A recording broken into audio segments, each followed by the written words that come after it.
Good morning student. आज फिर से हम क्लास 10th का चैप्टर नंबर 3 आगे कंटिन्यू कर रहे हैं और जो सब टॉपिक डिस्कशन में हमारा चल रहा है वो चल रहा है केमिकल प्रॉपर्टीज़ ऑफ मेटल। तो कल मैंने जो आपको वीडियो भेजी थी तो उसमें आपने फर्स्ट केमिकल प्रॉपर्टी पढ़ी थी कि अगर मेटल किसके साथ रिएक्ट करता है, ऑक्सीजन के साथ, तो वो क्या बनाता है, मेटल ऑक्साइड। और उसमें हमने रीजनिंग टाइप के क्वेश्चंस देखे थे कि कौन से मेटल्स ऑक्साइड्स बनाते हैं और कौन से ऐसे मेटल्स होते हैं जो ऑक्सीजन के कांटेक्ट में जाते ही क्या करते हैं, आग पकड़ लेते हैं। ठीक है। और आज जो हम डिस्कस करेंगे वो मेटल की सेकंड केमिकल प्रॉपर्टी डिस्कस करेंगे, जिसका नाम है कि अगर मेटल जो है वो किसके साथ रिएक्ट करता है, वाटर के साथ। कोई भी मेटल किसके साथ रिएक्ट कर रहा है, वाटर के साथ, तो वो हमेशा आपको क्या देगा, मेटल हाइड्रोक्साइड, और साथ में क्या रिलीज़ करेगा, हाइड्रोजन गैस। पर जब हम वाटर की बात करते हैं तो अभी हमने पढ़ा कि मेटल जो होता है, मेटल जो है कुछ हाईली रिएक्टिव होते हैं, कुछ मॉडरेट होते हैं और कुछ क्या होते हैं, लेस रिएक्टिव मेटल्स। यही देखा था आपने सीरीज़ के अंदर। तो वाटर जो है कुछ ऐसे मेटल्स होते हैं जो हॉट वाटर के साथ रिएक्ट करते हैं, कुछ ऐसे मेटल्स होते हैं जो कोल्ड वाटर के साथ जल्दी रिएक्ट करते हैं, कुछ ऐसे मेटल्स होते हैं जो किसके साथ रिएक्ट करते हैं, स्टीम के साथ। तो आपको इस मेटल के नाम भी याद होने चाहिए। जो वाटर के साथ रिएक्ट करता है वो आपका बस क्या है, इसमें मैग्नीशियम ही एक ऐसा मेटल है जो कि क्या करता है, हॉट वाटर के साथ रिएक्ट करता है, वो कोल्ड वाटर के साथ रिएक्ट नहीं करता।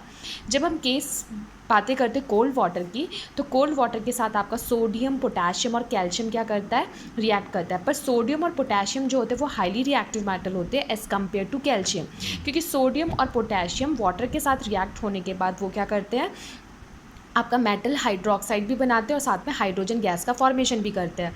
तो जो हाइड्रोजन गैस का फॉर्मेशन करते हैं और उसके साथ क्या करते हैं, लार्ज अमाउंट में क्या करता है, हीट रिलीज़ होता है एक तरीके से। तो वो हाइड्रोजन जो है वो इतना सफिशेंट क्या नाम है, हीट प्रोड्यूस हो जाता है कि हाइड्रोजन उसके कांटेक्ट में आ जाए और वो क्या कर सकता है, एक्सप्लोजन कर सकता है। ठीक है। ये केस बस किसके साथ होगा, सोडियम और पोटेशियम के साथ। और जो कैल्शियम होता है इनके कंपैरिजन में क्या होता है, लेस रिएक्टिव मेटल। तो इसके जब ये रिएक्ट करता है वाटर के साथ तो मेटल हाइड्रोक्साइड बनता है और हाइड्रोजन यहाँ पर क्या नाम है, अनसफिशेंट अमाउंट, मतलब लार्ज अमाउंट में हीट प्रोड्यूस नहीं होती, अनसफिशेंट, बहुत कम मात्रा में हीट प्रोड्यूस होती है। तो इतनी हीट प्रोड्यूस नहीं होती कि हाइड्रोजन क्या करे, आग पकड़ ले। इसलिए वो फटाफट क्या करता है, बस ऊपर की सरफेस पे क्या करता है, फ्लॉट करता है। ये मैं अभी डिस्कस करूँगी आपसे। थर्ड आता है कि जो वाटर के साथ कौन सी कंडीशन है, स्टीम कंडीशन। स्टीम का मतलब होता है वेपर, क्या नाम है, भाप के फॉर्म में एक तरीके से। तो वो आपके कौन से, एल्युमिनियम, जिंक और आयरन। जैसे हम यहाँ डिस्कस करें कि अगर पोटेशियम है वो वाटर के साथ रिएक्ट करेगा तो वो क्या बनाएगा, पोटेशियम हाइड्रोक्साइड और साथ में हाइड्रोजन गैस और साथ में क्या रिलीज़ करेगा, हीट। पर यही केस अगर आप कैल्शियम के साथ करोगे तो बस वहाँ पर कैल्शियम हाइड्रोक्साइड बनाओगे, हाइड्रोजन, वहाँ पर हीट नहीं लिखोगे। क्यों? क्योंकि वहाँ पर सफिशेंट अमाउंट में हीट प्रोड्यूस नहीं हो रहा।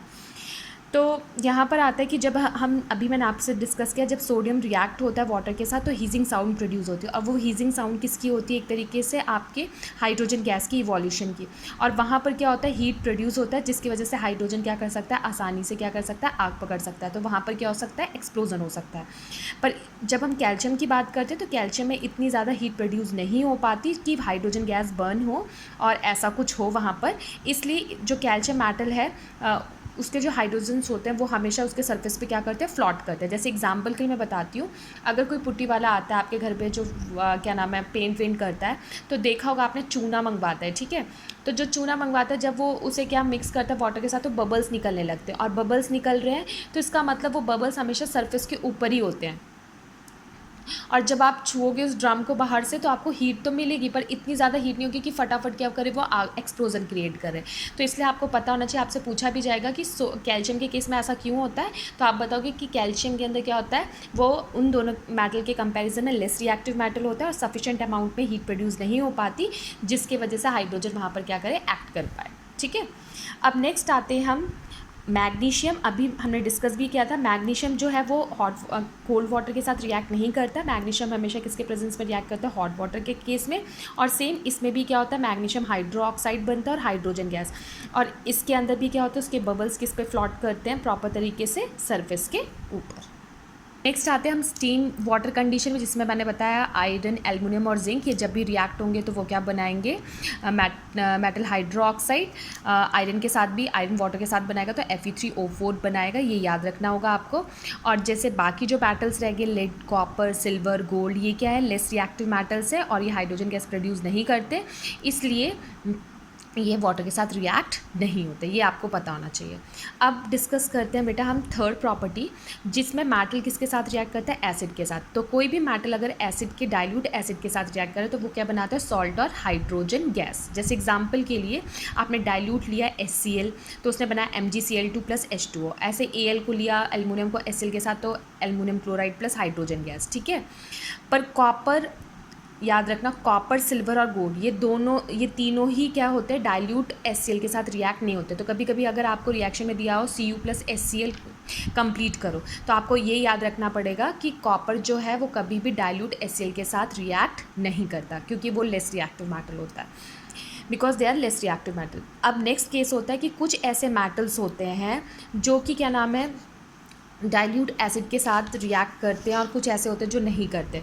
जैसे एग्जांपल के लिए आपको मैं बताती हूँ कि आपका नाइट्रिक एसिड है, ठीक है। तो नाइट्रिक एसिड के साथ बस 2 ही मेटल ऐसे हैं जो कि रिएक्ट होने के बाद हाइड्रोजन गैस प्रोड्यूस करते हैं, बाकी और कोई मेटल नहीं रिएक्ट करता है डाइल्यूट नाइट्रिक एसिड के साथ और हाइड्रोजन गैस प्रोड्यूस करता है।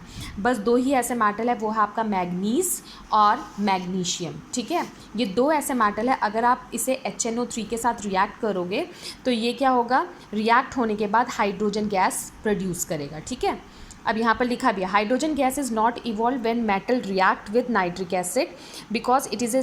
अब आपसे पूछेंगे कि बाकी मेटलों के साथ वो हाइड्रोजन गैस इवॉल्व क्यों नहीं करता है, तो आपको रीज़न पता होना चाहिए कि हाइड्रोजन गैस इवॉल्व क्यों नहीं करता।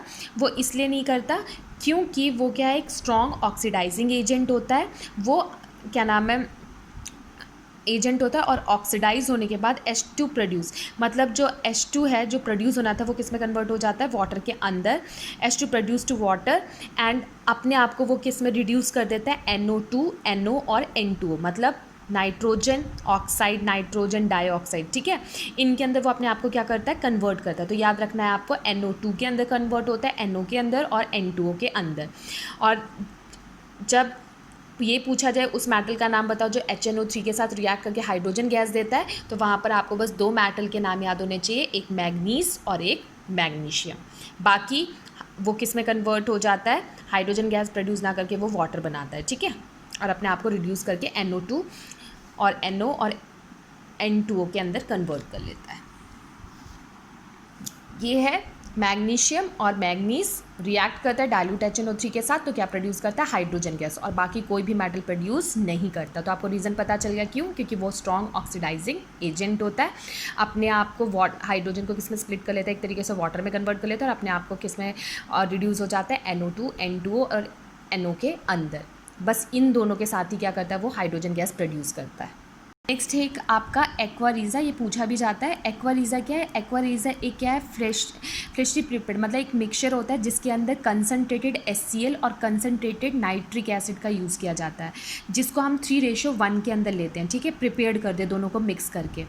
तो 2 कौन कौन से आपके सोल्यूशन है, एक कंसनट्रेटेड HCl और दूसरा कंसनट्रेटेड HNO3, उसी को हम किसका नाम देते हैं, एक्वारीजा।